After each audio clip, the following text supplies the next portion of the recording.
朋友們，我們又提新車了。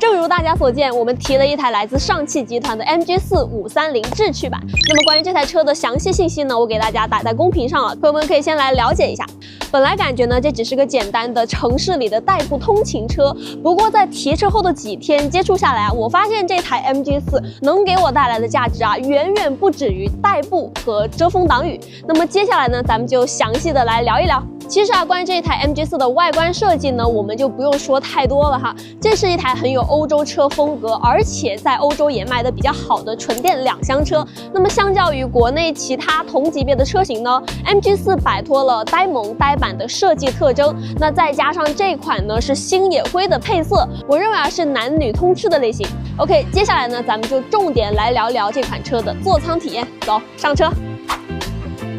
一台所謂的純電小兩廂，為什麼要先和大家聊後排呢？因為啊，我在看車的時候就發現了，這家伙的度量啊還真不小，2750毫米的軸距比速統搖還要長。那麼這家伙啊，完全呢就是奔着家庭用車的場景來的。所以大家可以看到，在前排的座椅已經調到了正常的駕駛坐姿之後，我是1.65米的身高。那麼坐在後排呢，我的膝部空間有1拳、2拳、3拳、4拳，頭部的話呢1拳、2拳，那非常的寬敞了，你看隨便的翹二郎腿都 OK。那麼這個後排座椅的靠背角度呢是27度，再加上這個坐墊也是足夠長，可以支撐到我的大腿的，我認為這個舒適度還是相當的 OK 的，就算是長途的久坐啊，也不會覺得難受。再加上這個純平地台，那就算後排坐3個成年人啊，我們中間人的腳也不會無處安放。接着啊，咱們來看一下後備箱，這空間啊可真不藏着掖着。同級最大的471升，比海豚多出126升，相當於啊可以多塞2個大行李箱。但是我認為它最妙的呢是這個3層的立體設計，上層隨手放東西，中層放背包，下面啊還有個同級少見的98升下沉空間。那麼藏幾個鞋和工具啊都可以不露痕跡。那麼把後排的座椅放倒之後呢，還可以直接變成一張1.87平米的大床，像露營午休搬大件啊，它都能給你安排的明明白白。這車啊真的是把小車的工錢玩出了大花樣。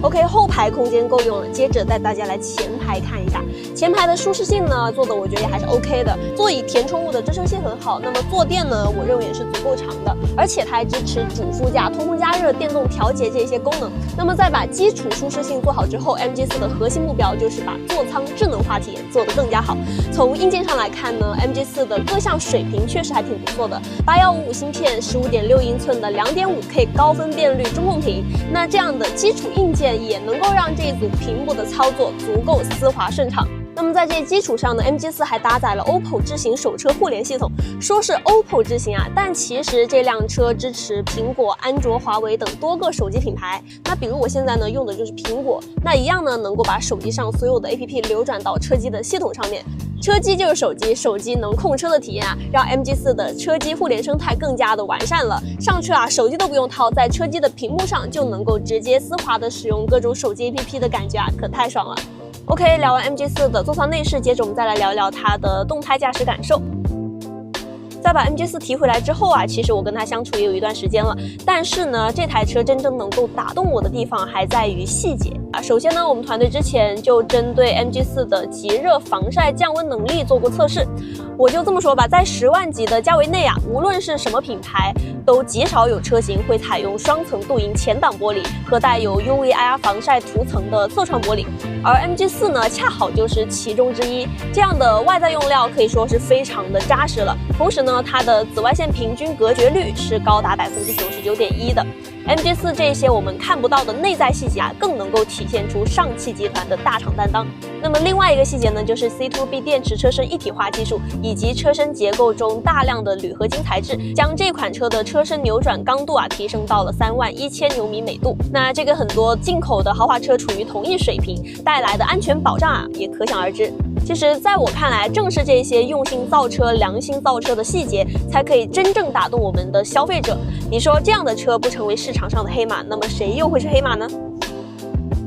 对於這個價位的純電兩廂車來說啊，它們的動態駕駛表現呢，其實都不會有太大的差異。畢竟啊，電車不像油車需要複雜的動力調教，所以無論是這台 MG4還是市面上的其他同級別的車型呢，行駛的質感都大差不差。但是啊，這裡要特別的表揚一下我們這台車的動力儲備，它有120千瓦的最大功率，250牛米的峰值扭矩，整體的加速表現呢不弱於 2.0T 的中型轿車，在城市路段基本上呢都是隨踩隨有的感覺，動力啊非常的跟腳，而且這一台車採用的是後驅模式，爬坡的時候呢会感覺特別的有勁兒。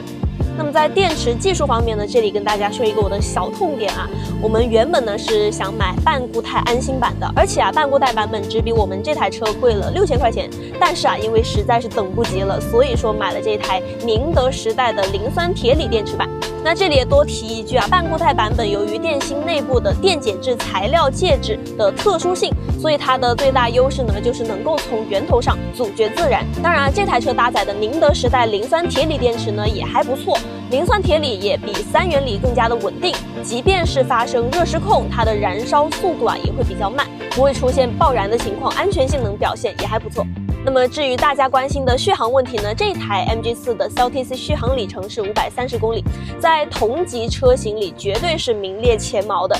電耗方面呢，100公里10.4千瓦時，實際滿電續航也在470公里以上，這樣的一個續航達成率啊，再加上21分鐘的快充，所帶來的實用性與便利性啊，還是不錯的。別人的純電代步車只能夠在城區裡面代步，而我的代步車可以跨城，這屬於啊是贏在起跑線上了。